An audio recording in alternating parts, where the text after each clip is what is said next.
नमस्कार। ATN live में आपका स्वागत है और मैं कैलाश कश्यप एक नई चर्चा, एक नई डिबेट लेकर आपके सामने मौजूद हूं।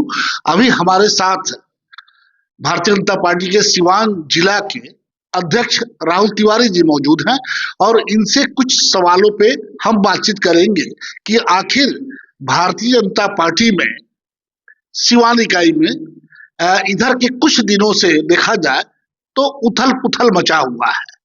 पार्टी के कुछ कार्यकर्ता हैं जो नाराजगी जाहिर कर रहे हैं। उनको लग रहा है कि उन्हें ठगने का काम किया जा रहा है और ये सब कुछ, ये मैं अपनी तरफ से नहीं कह रहा हूं, ये सोशल मीडिया पे, क्योंकि आजकल अगर कहीं कोई लड़ाई शुरू होती है तो वो उसका सबसे पहला प्रहार सोशल मीडिया पे होता है और उसका उसका असर भी पड़ता है। तो ऐसे बहुत सारे सवाल हैं जिसको लेकर के हम राहुल जी के पास पहुंचे हुए हैं, क्योंकि वो जिला अध्यक्ष है और वो उनसे बेहतर शायद कोई भी इस पर जवाब दे भी नहीं पाएगा।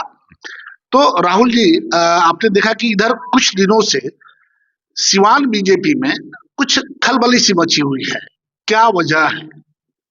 खलबली मुझे जानकारी नहीं है। खलबली कैसे मची है?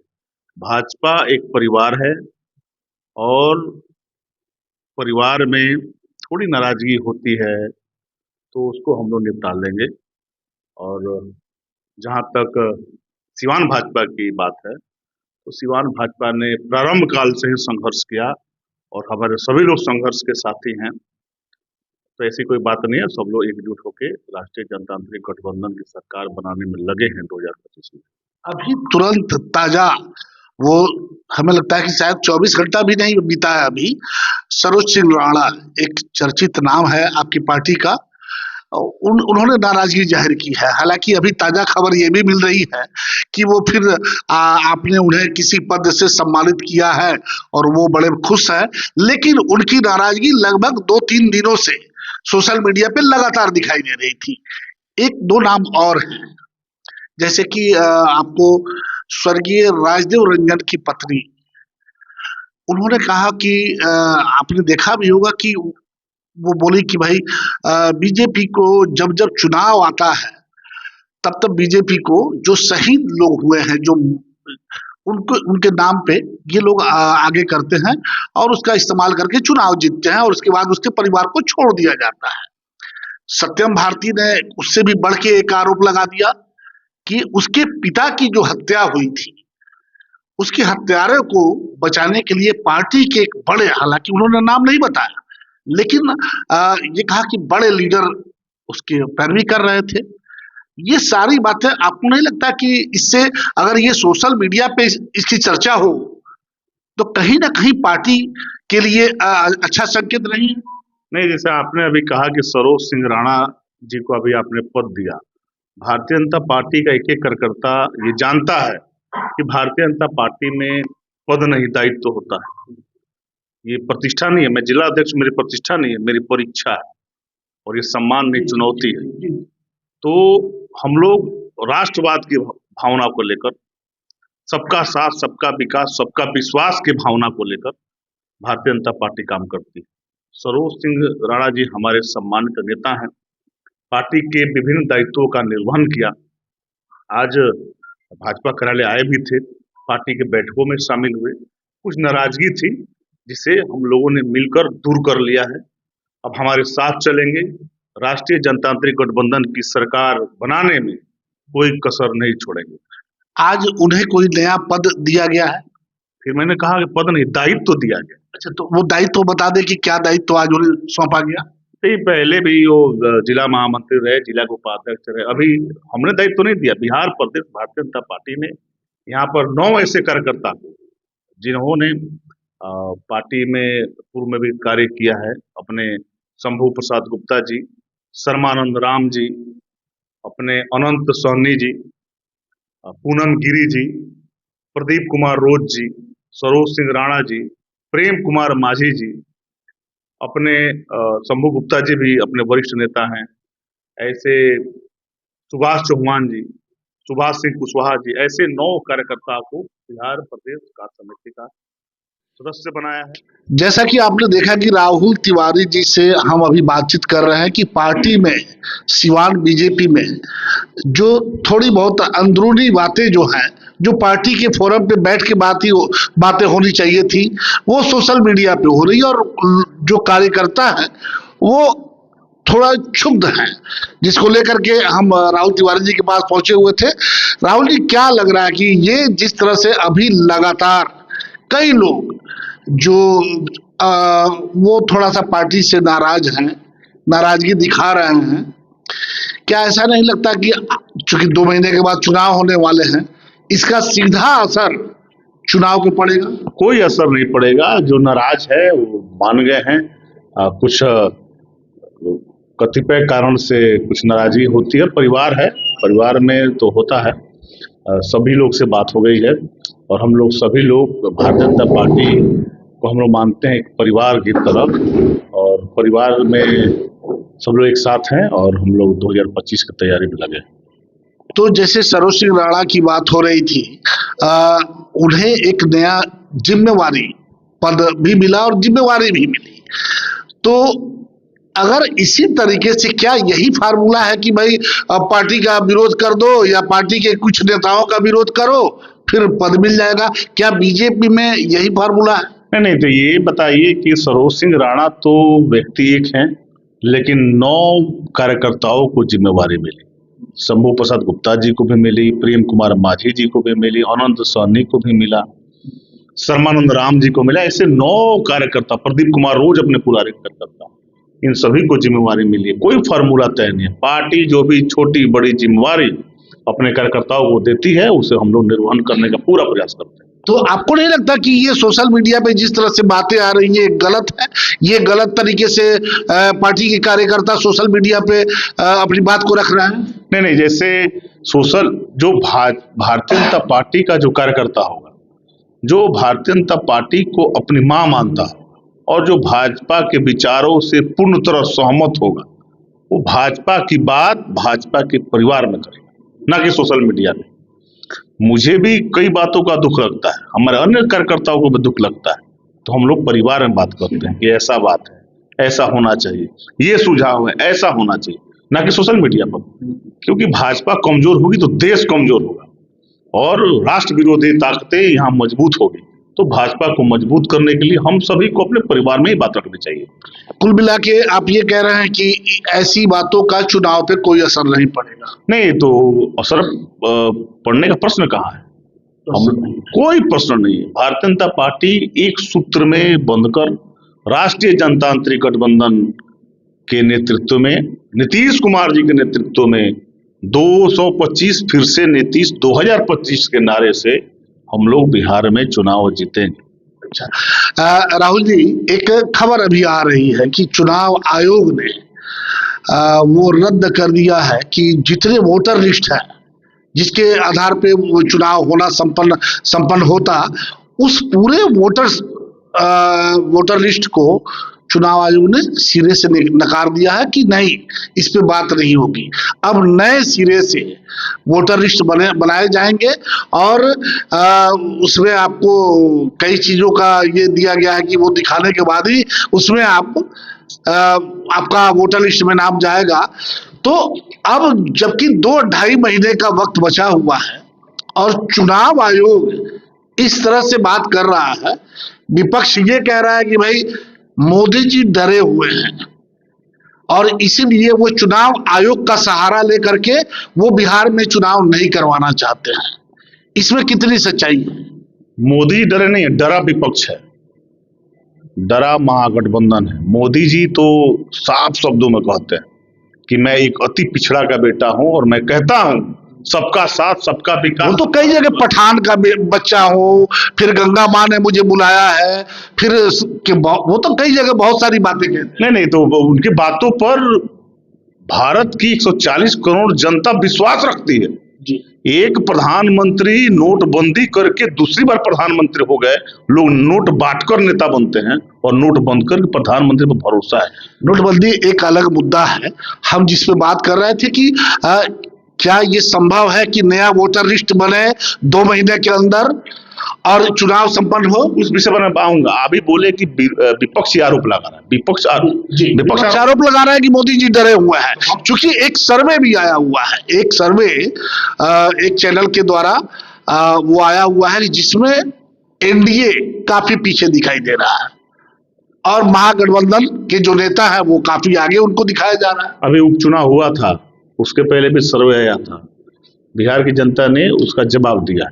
मैं कहता हूं, हम कहते हैं सबका साथ, सबका विकास, सबका विश्वास, और महागठबंधन कहता है परिवार के साथ, परिवार का विकास।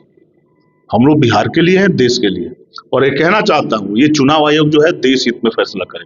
बहुत फर्जी वोटर भी हैं, उसको संशोधित करने का कार्य किया जा रहा है। और बिहार के सभी अपने पदाधिकारी, सभी अधिकारी, आप बोल रहे हैं समय से नहीं, समय से चुनाव होगा, हम लोग सरकार को समय से गठन कर पाएंगे। इसके लिए पूरे कार्यकर्ता जितनी भी मशीनरी हो हम लोग लग के जो भी संशोधन होगा, जो भी अगर गड़बड़ियां होगी उसको शुद्ध करके बिहार की जनता को एक मजबूत सरकार देंगे, नरेंद्र मोदी जी और नीतीश कुमार जी। आज से इसी तरह का एक प्रयास 22 साल पहले हुआ था और ये जो नया वोटर लिस्ट बनाने की प्रक्रिया जो है ये 22 साल पहले हुई थी और उसमें कुल लगभग 2 साल से ज्यादा का वक्त लग गया बनाने में, और आज 2 महीने में ये संभव है। इतना बिहार जो, और आप तो बिहार के रहने वाले भी हैं, जानते हैं कि 75% अभी बारिश शुरू होगी तो 75% जो बिहार का इलाका है वो डूब जाएगा। आज 22 वर्षों के बाद पहले बात कर रहे हैं। आज एक भूजा के दुकान पर और सब्जी की दुकान पर कैशलेस लोग हो गए आते हैं और बारकोड स्कैन करते हैं और पैसा पेमेंट हो जाता है। 22 वर्षों में बिहार बदला है, देश बदला है।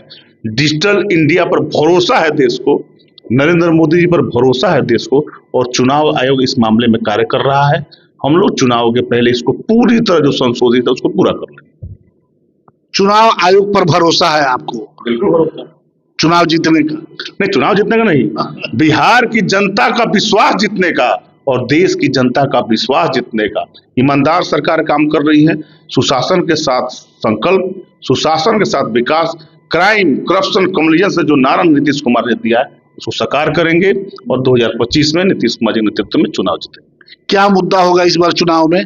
मुद्दा है विकास। हमने किया और करके दिखाएंगे, हमने किया है और करके दिखाएंगे। हमने बहुत सारे ग्रामीण विकास में काम किया है, स्वास्थ्य के क्षेत्रों में काम किया है, शिक्षा के क्षेत्रों में काम किया है। इसी विकास के नारे को हम लोग फिर से बिहार की जनता के पास। स्वास्थ्य की बात कर लें तो पीएमसीएच पटना राजधानी, जहां पे पीएमसीएच में 8 घंटा तक जिस बच्ची के साथ, 11 साल की बच्ची के साथ रेप हुआ था और उसको बेड नहीं मिला, 8 घंटे के इंतजार के बाद वो वहीं पे बेचारी चल बसी। ये आपका पीएमसीएच का हाल है। छोड़ दीजिए बिहार के अन्य जिलों की बात। आज आपका जो विकास है, आंधी में पुल गिर जाता है, क्या इसे ही विकास कहा जाए? नहीं, मैं ये नहीं कहता हूं। हमने ये भी कहा है, हमारी सरकार ये भी कहा है कि इसमें भ्रष्ट अधिकारी भी जो सम्मिलित होंगे वो बख्शे नहीं जाएंगे। पीएमसीएच के मामले में कई डॉक्टर भी निलंबित हुए, पुल जो गिरा। क्या इसके लिए सिर्फ डॉक्टर दोषी हैं? नहीं, मैं क्या कहता हूँ, ये जो सरकार कार्य करती है, किसी के भरोसे कार्य करती है। कोई भी मुख्यमंत्री, कोई भी स्वास्थ्य मंत्री, कोई भी विभाग का मंत्री, वो अपने अधिकारियों पर भरोसा करके कार्य करता है। मैं ये नहीं कहता हूँ ईमानदार अधिकारी को इनाम दिया जाता है, उसी भ्रष्ट अधिकारी को इस सरकार में सजा भी दिया जाता है। इसी नीतीश कुमार जी ने भ्रष्ट अधिकारियों को जमीन और उसका घर जब्त करके स्कूल खोलने का कार्य किया, ये कहा। और जहां तक लालू यादव की बात आई, जब यही बिहार था कि इसी में हम लोग साक्षरता मिशन से अच्छे स्कूलें बनाए और लालू यादव ने चरवाहा विद्यालय खोलने का कार्य किया। वो बिहार और आज का बिहार दोनों अंतर है, बहुत अंतर। तो अब 25 आपने एक नारा अभी बीच में दिया कि 2025 फिर से नीतीश, 225 फिर से नीतीश। क्या लगता है कि नीतीश जी वापस फिर मुख्यमंत्री बनेंगे या कोई और चेहरा आपके? नहीं, मुख्यमंत्री जी हमारे नीतीश कुमार जी हैं और बिहार की जनता पर भरोसा है। नीतीश कुमार जी हमारे अगले मुख्यमंत्री होंगे। नीतीश कुमार जी ने बिहार को बदलने का कार्य किया है, एक बिगड़े बिहार को बनाया है और नीतीश कुमार के पीछे पूरे बिहार की जनता खड़ी है। इसलिए जनता ने उन्हें सिर्फ 40-42 सीटों पे समेट दिया। नहीं, ये आप 40-42 सीटों की बात मत कीजिए। इसी जनता ने 2005 में, 2010 में, 2015 में, 2020 में नीतीश कुमार जी को लगातार मुख्यमंत्री बनाया। बिल्कुल बिल्कुल, और आगे भी देगी, इसलिए नीतीश तो ये तो जब 40-42 क्या है, ये तो सीधे माना जाएगा कि जनता ने आपको नकार दिया। नहीं, ऐसे कैसे है? राष्ट्रीय जनता, और आप उनको लेके ढो रहे हैं। नहीं, राष्ट्रीय जनतांत्रिक गठबंधन की सरकार है, भाजपा भी साथ में है, हमारे जीतन मांझी साथ में है, मोदी जी के हनुमान चिराग पासवान जी भी साथ में है, उपेंद्र कुशवाहा जी साथ में है, नीतीश कुमार जी हैं। चिराग पासवान तो साफ कर दिया कि 243 पे हम लड़ेंगे चुनाव। ठीक ही बोल रहे हैं, हम 243 पे लड़ेंगे, हम 5। वो अकेला, वो आप फिर से उनकी विज्ञप्ति को देखिए, उन्होंने कहा कि हम प्रधानमंत्री जी के साथ हैं, एनडीए के हनुमान हैं, लेकिन हमारी पार्टी 243 सीट पे लड़ेगी।